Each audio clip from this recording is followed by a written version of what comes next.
मूर्ख बहू। एक था बनिया। एक बार वह व्यापार के लिए प्रदेश जाने लगा। जाते जाते अपनी पत्नी को बुलाकर उसने कहा, मैं प्रदेश जा रहा हूँ, तुम अच्छी तरह रहना, बच्चों को भी संभालना और अपनी सास का भी अपने बच्चों की तरह देखभाल करना।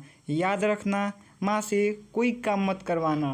पत्नी ने बोला, ठीक है, मैं आपकी बात समझ गई, मैं वैसे ही करूँगी जैसे आपने बोला है।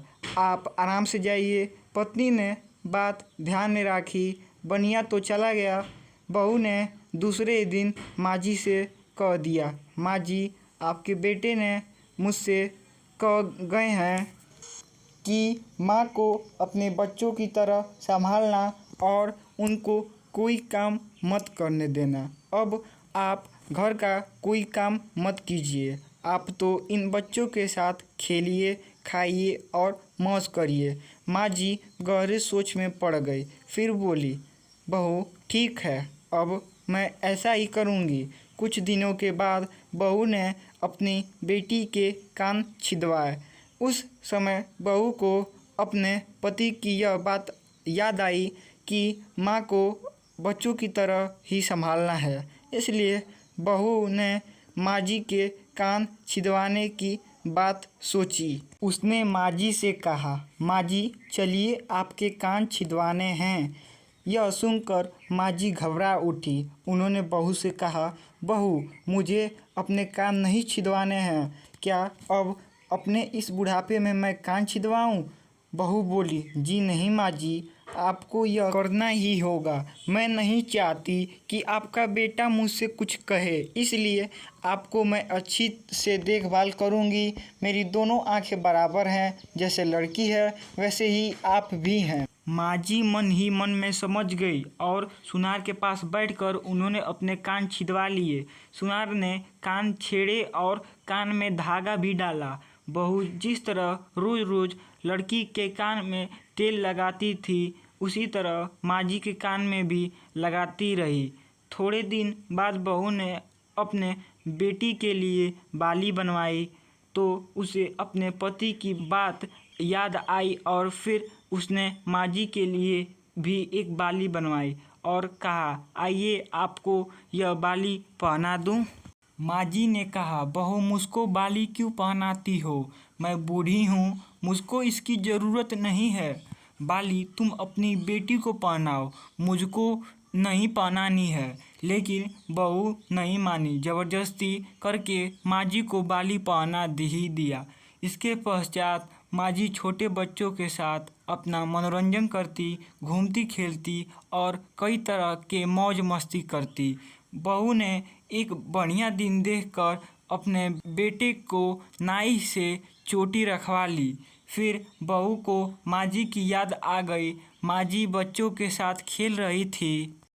उन्हें वहाँ से बुलवा लिया और कहा, माँ जी आइए नाई के सामने बैठिए। अपने लड़के की तरह मुझे आपके सिर पर चोटी रखवानी है। जब गोविंद के चोटी रखवाई है तो आपके क्यों नहीं रखवाऊँ? इसलिए आप जल्दी आइए। माँ जी ने बहू को बहुत समझाया पर बहू टस से मस ना हुई। आखिर माँ जी ने नाई के सामने बैठी और उन्होंने अपने सिर पर चोटी रखवाई। बहू ने गोविंद को और माँ जी को जो बोला वही किया और उसके साथ बाद में बहू रोज माँ जी को चोटी में तेल डालती, चोटी गूंथती और सर पर ओढ़नी डालकर माँ जी को बच्चों के साथ खेलने के लिए भेजती।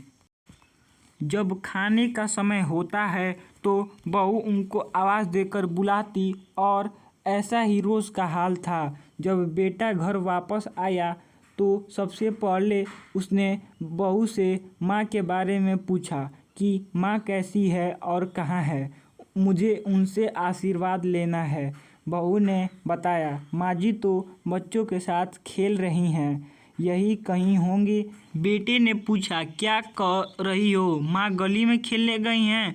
गली में तो बच्चे खेलने जाते हैं, क्या बुद्धू माँ कहीं खेलने जाती है? बहू ने कहा, मैं तो माँ को खेलने भेजती हूँ। अब आपने कहा नहीं था कि माँ को बच्चों की तरह रखना है?